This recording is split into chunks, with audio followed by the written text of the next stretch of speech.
In the city's hollow echoes, I find my disguise. Dreams are ghosts that whisper truths I can't realize. I wear the night like armor, where the lights deceive, chasing fragments of myself like leaves that won't believe. We're running from shadows. We can't. Hello अस्सलाम वालेकुम my dear YouTube family, क्या हाल है आप सबके। उम्मीद है आप सब खैरियत से होंगे। मैं भी बिल्कुल ठीक ठाक हूँ। Welcome to a new vlog my channel masti vibes with masala and mascara. तो गाइस, आज मैं आप लोगों के लिए काफ़ी ज़्यादा टाइम के बाद लाई हूँ एक नई रेसिपी। शाम के टाइम जब भूख लग जाए तो समझ नहीं आती कि क्या खाएं। एक ऑप्शन जो कि हर दफ़ा हमारे पास अवेलेबल होता है वो है आलू। आलू के फ्राइज़ हो गए या पकौड़े हो गए। लेकिन मेरा ऐसे का ख्याल है कि आलू के फ्राइज़ और पकौड़े खा कर के ना मैं तंग आ जाती हूँ। तो इसलिए मैं आलू की नई नई रेसिपीज ट्राई करती रहती हूँ। आज मैं बनाने वाली हूँ चटपटी क्रिस्पी पोटैटो वेजेस। तो सबसे पहले हमने 5 होल आलू लिए और इनको अच्छे से धो लिया। इनको धोने के बाद अच्छे से हमने सारे आलू पील कर देने हैं, इवनली पील कर देने हैं। आज मैं नया पीलर लाई थी और कटिंग बोर्ड लाई थी, तो मैं उसको शो ऑफ कर रही थी ज़रा सा। आलू पील करते करते मैं आप लोगों से एक बात करती हूँ, चलो, कि ये जो शाम की भूख होती है ना, अक्सर इसकी वजह से हमारी मोस्टली डाइट प्लान ख़राब हुआ होता है। नाम पता है, मैं खुद प्रमोट कर रही हूँ और खुद ही कह रही हूँ अच्छी नहीं होती। लेकिन अब तो ये इतनी अनकंट्रोलेबल हो गई है, बचपन से लेके आज तक शाम को कुछ क्रिस्पी, कुछ चटपटा, या तो फिर कोई पैकेट स्नैक्स खाने का हर किसी का ही दिल करता है। अब तो चाहे जितना मैं चाहूँ इस आदत को थोड़ा बहुत कंट्रोल करने की कोशिश करती हूँ। चाय लो साथ एक biscuit, that is perfectly fine. लेकिन ऑयली फ्राइड चीज़ें जो हम शाम के टाइम लेते हैं ना, ये मतलब वो रीज़न होता है जो कि हमारी जो हेल्थ है सबसे ज़्यादा ख़राब करता है। इससे अच्छा ये है कि अल्टरनेटिवली आप लोग ब्रेकफास्ट टाइम से करें और फिर आप लोग रीज़नेबल टाइम पे लंच करें, ताकि फिर ये शाम की बिन बुलाई भूख आप लोगों को ना आए। फिर हमने आलूओं को अच्छे से धो लिया। जब अच्छे से इसको छील लिया था, थोड़ा सा ख़राब पार्ट था वो मैं छुरी से काट लूँगी। वेजेस मोस्टली बेक होती हैं, लेकिन ये फ्राइड हैं। तो मैंने ये रेसिपी ऑनलाइन तो देखी थी। जब मुझे समझ नहीं आई थी क्या बनाऊँ, तो मैंने सोचा कि पता नहीं अब कैसी बनती है। एक्चुअली गाइस, आजकल मेरे लिए एक जो लाइफ सेवर बना हुआ है ना, भूख लगती है, ग्रॉसरी करने का मूड नहीं होता, I just type on chat GPT या डीप सीक या कोई भी एआई पे। आई टाइप कि मेरे पास ये इंग्रेडिएंट्स हैं, तो मैं इससे क्या रेसिपी बनाऊँ, and they eventually just give me something. और अभी तक जैसे मेरी वो पैनकेक्स की रेसिपी थी और ये वाली रेसिपी काफ़ी ज़्यादा अच्छी गई है। तो इनको हमने सीधा विद हाइट के लिहाज से बीच में से कट करना है और फिर इसके हमने थोड़े मोटे मोटे वेजेस कट कर लेने हैं। मेरे कुछ ज़्यादा मोटे बन गए थे, कुछ पतले बन गए थे। मैं फर्स्ट टाइम वेजेस बना रही हूँ। मैंने तो अभी तक बेक्ड पोटैटो वेजेस भी नहीं बनाए हुए। तो बस इसको कट करके हम लोग प्लेट में डाल लेंगे। प्लेट में डालने के बाद इसको एक दफ़ा दोबारा अच्छे से धो लेंगे।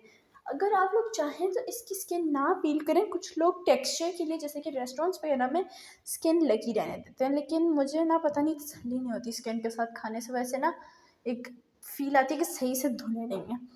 तो खैर, इसके बाद हमने ये खाली किया, अपने कटिंग बोर्ड को पीछे कर दिया क्योंकि उसका अब कोई काम नहीं रहा है। धो लिया हमने अपनी वेजेस को और इसको हमने फिर नेक्स्ट काम था, इसको हमने करना था पार बॉयल। तो पार बॉयल ऐसा होता है कि सॉसपैन में पानी ले लेंगे। पानी में हम लोग डाल देंगे अपनी पोटैटो वेजेस। असल में ना इसमें हमने फुली कुक नहीं करना होता, सिर्फ इतना कुक करना होता है कि वो पानी में बबल्स आ जाए और जब हम फोर्क मारें तो वो बाहर से पक जाए, सॉफ्ट सॉफ्ट, और अंदर से हार्ड रहे। क्योंकि अगर हम पूरे बॉयल्ड हुए पोटैटो वेजेस को फ्राई करेंगे तो ये बिल्कुल ही लिज से बनेंगे एंड क्रिस्पी नहीं होंगे। लेकिन ये है हमारी सीक्रेट टिप गाइस, जिसकी वजह से हमारे जो वेजेस या फ्राइज़ वगैरह बहुत ज़्यादा अच्छे बनते हैं। गैस, पानी इतना लीजिएगा कि हमारे सारे आलू अच्छे से सोक हो जाएं। मैं हमेशा ये गलती करती हूँ और थोड़ी सी इसको मेरी लेज़ीनेस भी कह सकते हैं। मैं वो डाल देती हूँ आलू को छोटे सॉस पैन में ही, और फिर बाद में ऐसा होता है कि वो हो जाता है ऐसे कंजस्टेड कंजस्टेड आलू बॉयल होते हैं, और अगर आपने पूरे कुक करने हो तो this is not a really good idea. साथ ही इसमें हमने हाफ़ टेबल स्पून के करीब सॉल्ट डाला था। अभी मैंने सिर्फ अपनी आय से उसको आई मेजर किया था। और फिर एक और स्पाइस, बेसिक स्पाइस जो कि हर घर के हर खाने में डेली रोज़ में यूज़ होती है, हल्दी। हल्दी हमने बिल्कुल थोड़ी सी लिड में ली थी, इतनी सी बस, उससे तो सारा कलर आ ही जाता है।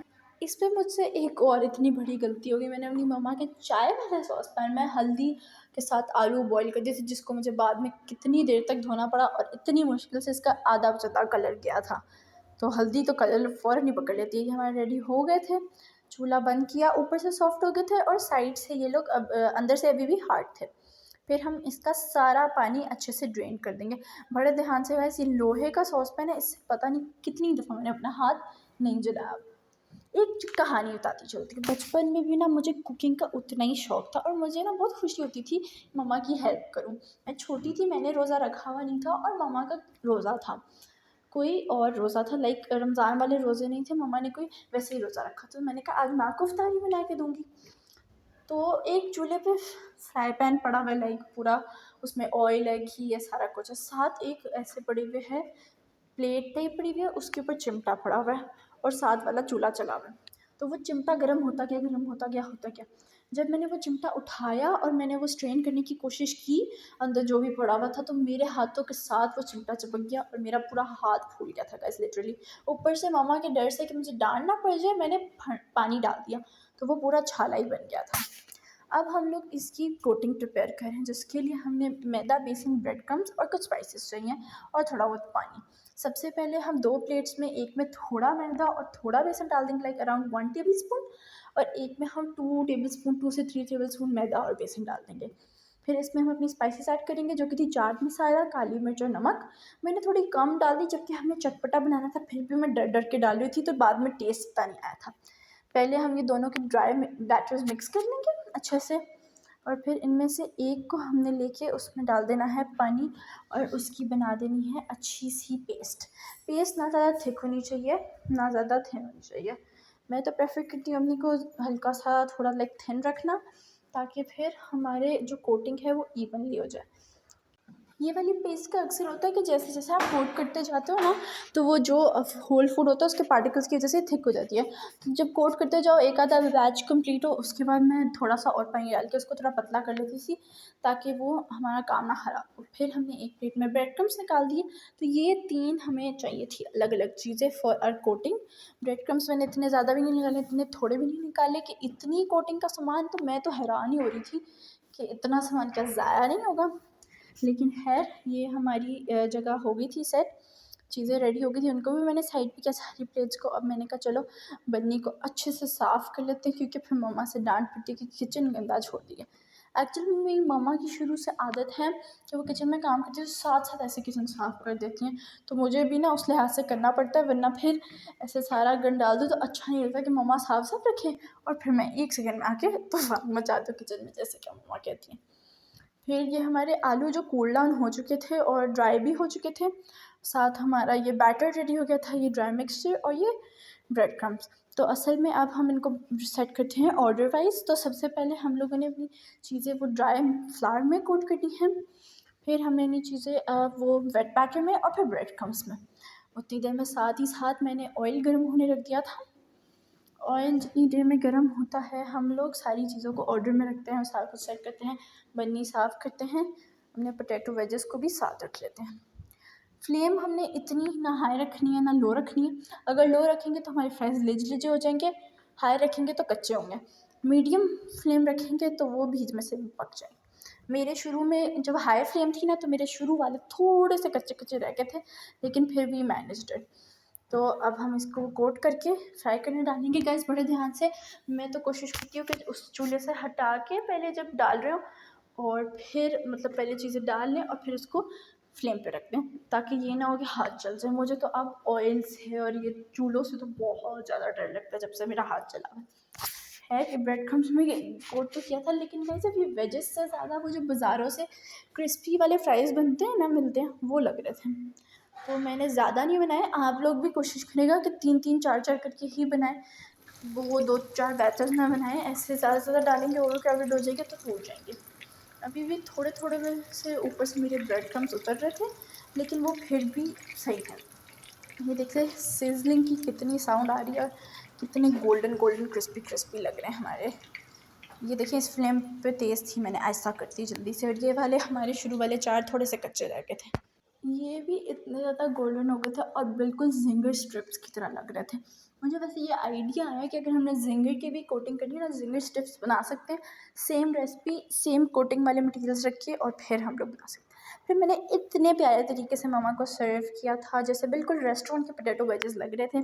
टेस्ट काफ़ी ज़्यादा अच्छा था, बस मैं अगर स्पाइसेस थोड़ी और डाल देती ना तो बहुत अच्छा हो जाता। इसके बाद बर्तनों का पहाड़ जमा हो गया था तो मैंने वो धोए। और उम्मीद है आप लोगों को आज का ब्लॉग अच्छा लगा होगा। Please don't forget to like, subscribe and share my YouTube channel. अल्लाह हाफ़िज़, अपना ख्याल रखिएगा। मुझे और मेरी फैमिली को अपनी दुआओं में याद रखिएगा और मुझे और अच्छे-अच्छे व्लॉग्स के आइडियाज़ देते रहें, रेसिपीज़ के और बाकी सारे।